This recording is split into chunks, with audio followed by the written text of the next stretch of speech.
can feel quite rightly disappointed and annoyed having been shunted out of the race. On to Belgium for round 8. Bullock hoping to go as well here. Yeah, it's working really well and we have a lot more to come yet.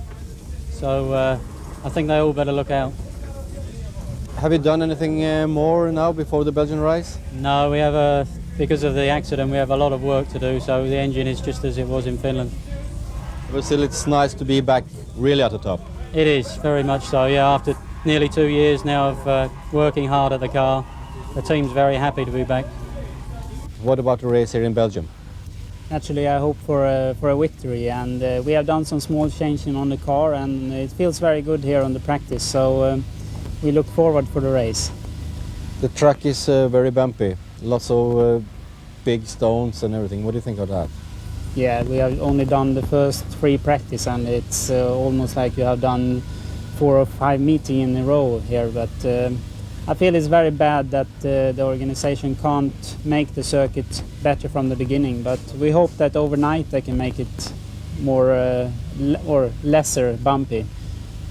Well, call it whatever you want to. It's a bit rough out there, but hopefully it will be better race day, and we may have to have a chat with the organisers about the big potholes and deep loose gravel and things. I think even the autocross boys would have rejected this circuit. You need a win, Martin, now to be equal with Kenneth. You always need a win. Yes, that is true. A win here and him second or third, then we draw equal. So really and truly, nothing is settled. But let's hope that the championship is done and dealt with at the last, the final stage in Germany. One of the new cars being debuted here in Belgium was the Opel Vectra 4x4 Turbo in the hands of Steinar Joranli. The car proved to be quick straight out of the box, even though it was making up places in a rather forceful fashion. Joranli, in his heat, was soon up into second place behind the Audi inverted person. And then the car fishtailed its way through into the lead. Still in its infancy as far as development was concerned, Joranli was pleased with its initial pace, although reliability would be a problem throughout the weekend in Belgium. The black flag eventually was shown to Joranli as a result of the rather forceful manner in which he'd moved his way up through the field. He was still pressing on though, until he eventually lost control of the car. Joranli had made an impact, with all the steam and smoke coming out of the engine. It showed that perhaps life had been a bit too fraught. Life was fraught too for Bjorn Skogstad, whose car was almost on 3 wheels. But at least it was on some wheels, which ultimately would be more than you could say for Christer Bolin. Bolin, in the second of the 2 shell-backed Toyotas, had been having a fairly checkered season. And here he was going to go out on a roll.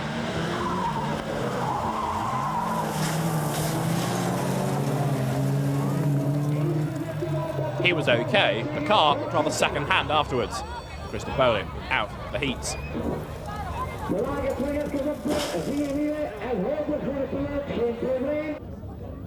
Not surprisingly, he wouldn't make it through to the A final, but those that did promised to give plenty of action in this tight and twisty circuit. Philippe Chanouin had been having a fairly trying time with his Renault, which eventually disintegrated around him. With a wheel parting company, the already battered 19 Turbo thundered its way into the bank, and that was him out of contention. Further dramas, Jan Becker with his Nissan managed to avoid most people in the race, but not the banks.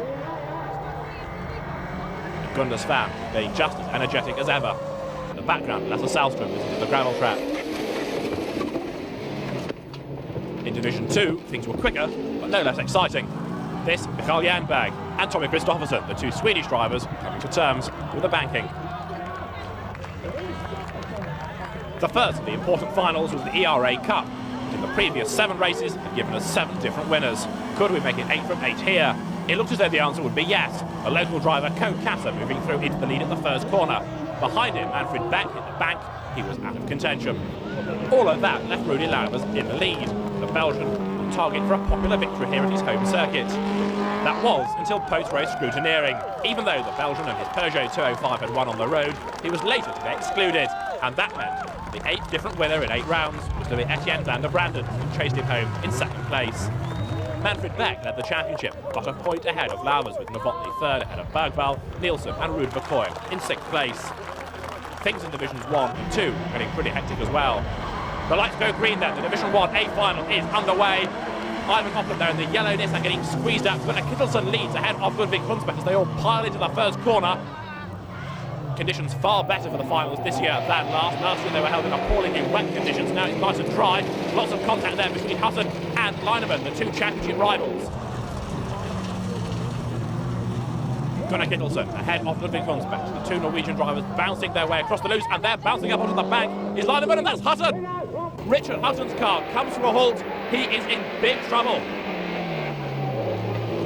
The race leader, Gunnar Kittelsen then, is extending his advantage over Ludwig Hunsbeck, who is in second place. We look back and see who is third. Well, it's a very big gap before the third place man comes into view.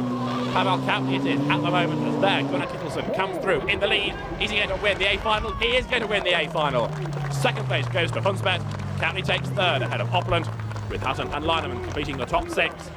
In the championship, Lineman led, but by taking dropped scores into account, he slipped to second behind the Englishman Hutton. Ludwig Hunsbeck was third. On now to the Division 2 A final. The lights go green and away they go, with Hansen making a tremendous start right round the outside of Schanker. Martin Schanker with the Ford Escort RS2000 is tucked right under the rear wing there of Hansen. He's got Jean-Luc Pallier in third place. Schanker, the 5 times European champion, looking for a way onto terms with Kenneth Hansen. The championship becoming a battle between these two. Schanker there right at some terrifying angles. The car almost gets away from him. He loses second place. Jean-Luc Pallier comes through into second, and that bit of over-exuberance, that excessive zeal has cost Schanker dear. He's still fighting for control. He runs wide. Gollop's alongside him. Gollop through. Gollop is now third. Schanker's down to fourth, but he's fighting back. Martin Schanker right up behind Will Gollop, trying to take third place away once again, and that's Barry Squibb in trouble. Barry Squibb, the under-financed Torquay hotelier, crawling round. He's got problems, but no dramas at all for Kenneth Hansen. He's on target for his 4th victory of the season. He won in Austria, in Portugal, and in Sweden. The battle raging on there between Gollop and Schanker, as here comes Kenneth Hansen heading towards us. Schanker battling his way up on the inside of Will Gollop, but you see now the Peugeot with its increased power has just got enough grunt to stay ahead of the Escort. Citroën first, Citroën second, Peugeot third, and a wildly driven Ford Escort RS2000, that of Martin Schanker, in 4th place. Round the tight hairpin, Kenneth Hansen still clear of the Zantian, now with its rear wing on again.